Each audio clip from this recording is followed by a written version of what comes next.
senhoras e senhores, ouvintes e espectadores do nosso podcast RJ em Debate.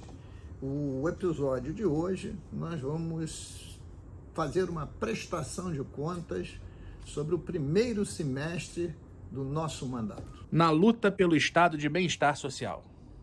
Primeiro semestre de 2023, na minha atuação parlamentar, eu a respaldei em cima de um princípio que eu luto há muitos anos. É que a gente possa construir no nosso país e no nosso estado aquilo que eu intitulo de estado de bem-estar social. O estado de bem-estar social é aquele que tem as finanças públicas equilibradas, que se gaste com responsabilidade fiscal, para que os investimentos prioritários se dê na área da educação, da saúde e da assistência social. Da educação, da saúde e da assistência social. Da educação, da saúde e da assistência social. E para isso precisamos de receita e precisamos também de um funcionário público concursado, qualificado e justamente remunerado. Então, dentro desses princípios, esses 6 primeiros meses de mandato, tivemos um grande destaque na luta a favor das finanças públicas, isto é, de melhorar a arrecadação, e não tem sido fácil essa luta, num semestre que o grande destaque nacional é a reforma tributária, mas também nesse semestre, num sistema que nós vivemos desequilibrado fiscalmente, né, quem tem a maior conta tem caído no colo dos mais pobres. Então, além de lutar por mais receitas, nós temos também feito a defesa dos mais necessitados, como recentemente verificamos o nosso embate para que o governador não acabasse com o programa Supera Rio, que é o programa de ajuda financeira aos mais necessitados através de uma bolsa mensal, né, de proteção a esses mais necessitados, que o governador queria acabar de imediato. E o terceiro enfoque tem sido exatamente a responsabilidade fiscal. Cobrar do governo que ele gaste de forma eficiente e eficaz. E não como aconteceu no ano passado, ano eleitoral, que se desperdiçou rios de recursos, né, para que muitos se elegessem ou parlamentares ou governador, né? Então, o nosso primeiro semestre foi um primeiro semestre de muita resistência, de muito embate e, ao mesmo tempo, um certo isolamento, porque a base do governo tem ampla maioria no parlamento fluminense. E para se conquistar algo aqui no parlamento é muito duro e muito difícil. Principais dramas do estado do Rio de Janeiro. O ano de 22 se caracterizou, por perda de receitas. As leis complementares federal 192 e 194 retiraram recursos dos estados brasileiros, principalmente do estado do Rio de Janeiro, visto que promoveram, a partir de 1º de julho de 22, uma redução das receitas do ICMS relativos à energia, telecomunicações e combustíveis, especificamente a gasolina. Isso gerou uma perda de receita em 2022 de 4,7 bilhões de reais nesses 6 meses, de 1º de julho de 22 a 31 de dezembro de 22. E este ano, a previsão é de se perder outros 8 bilhões de reais. Então, esse é o lado da perda de receita. Mas tem um outro lado. que foi jogar dinheiro público pelo ralo. O dinheiro da privatização da SEDAI, gasto praticamente quase todo em 2022, significou um grande desperdício, porque está estruturado em escândalos e em campanhas eleitorais, não sobrando quase nenhum investimento que pudesse estruturar o nosso Estado.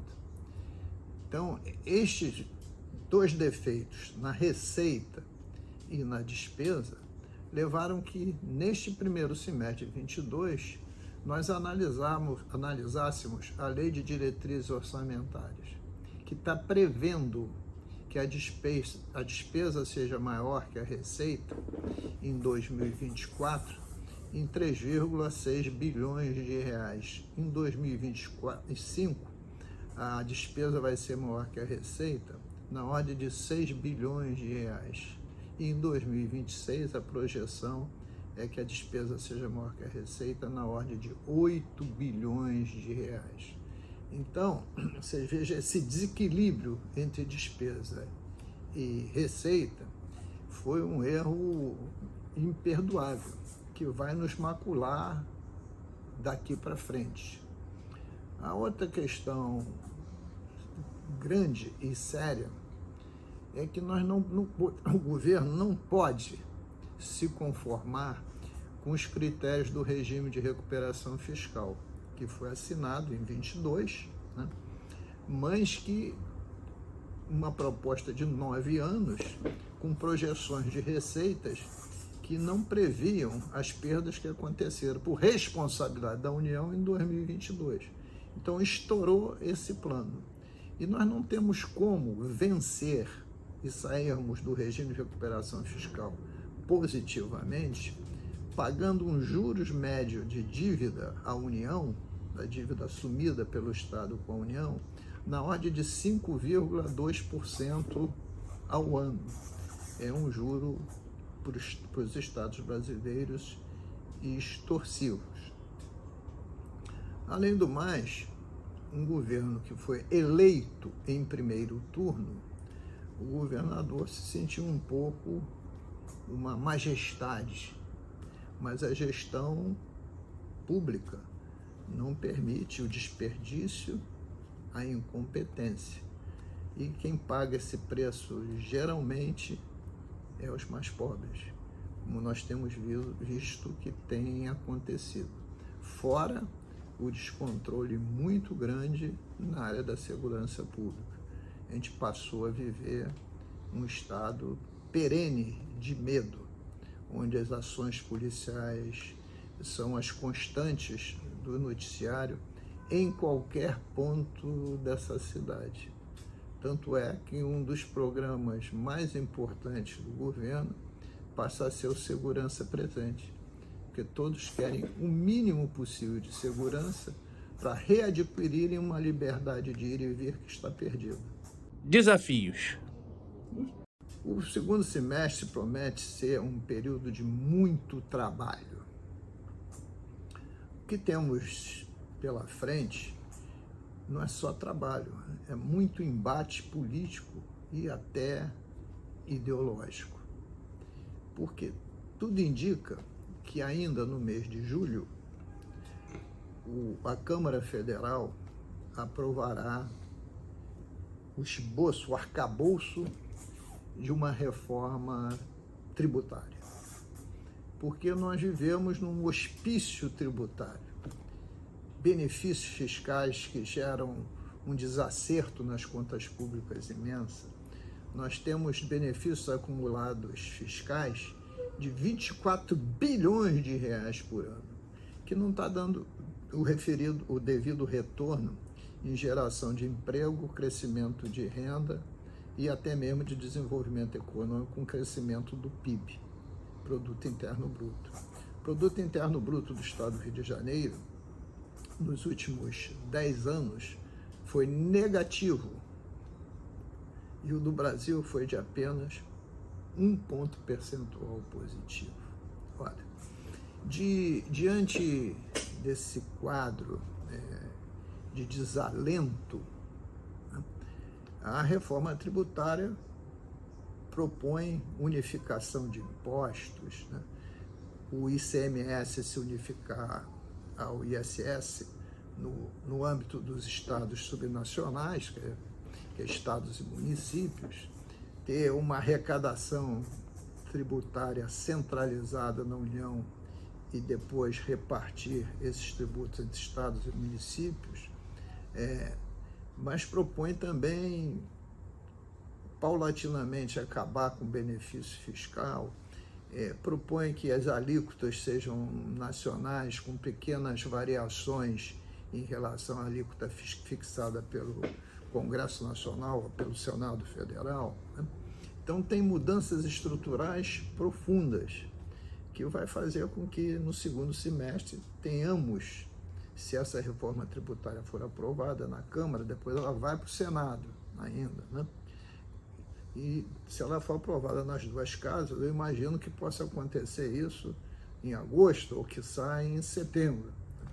Aí nós teremos que adaptar toda a nossa legislação tributária, todos os conceitos desse hospício tributário que nós vivemos, aos conceitos que sejam aprovados por emenda constitucional pela Câmara, que depois vai ter que regulamentar muitos desses artigos dessa emenda constitucional 45, né, por leis complementares, para detalhar melhor cada um desses artigos. Então, a questão tributária vai tomar conta do segundo semestre de 2023. O dado positivo, né, é que fizemos em 2022 uma emenda constitucional. Uma emenda constitucional que definiu que o Estado, Poder Executivo, iria construir um Plano Estratégico de Desenvolvimento Econômico e Social, o PED, que está em andamento para ser concluído até setembro desse ano. Com esse plano concluído e depois aprovado aqui no Parlamento, ele vai sustentar o novo PPA, Plano Plurianual, que será o arcabouço da LDO e das futuras LOAs, Lei de Diretrizes Orçamentárias e Lei Orçamentária Anual. Até porque, no primeiro dia de setembro, já estará na casa a proposta da Lei Orçamentária Anual para 2024. E aí vamos ter que examinar essa lei orçamentária em relação a todas essas questões que o plano estratégico vai direcionar, porque ele vai dar as diretrizes nossas de desenvolvimento, mas também na ótica dessa reforma tributária que está em andamento. Então, o trabalho técnico será muito grande. E não há no parlamento nenhum trabalho técnico que também não tenha o viés político. Agora, nós estamos preparados para esse embate, né? Até porque durante esse mês de julho, que é chamado mês de recesso, é recesso porque não tem reunião de plenário, mas não é de recesso aqui para o gabinete. E estamos exatamente nos estruturando, preparando material, projetos, etc., para enfrentar esse segundo semestre que vem pela frente, com olho sempre na reforma tributária que está acontecendo no Congresso Nacional. Muito obrigado pela sua audiência. Gostaria de lhe pedir algo. Siga-nos, compartilhe e divulguem. E até o próximo episódio do nosso podcast RJ em Debate.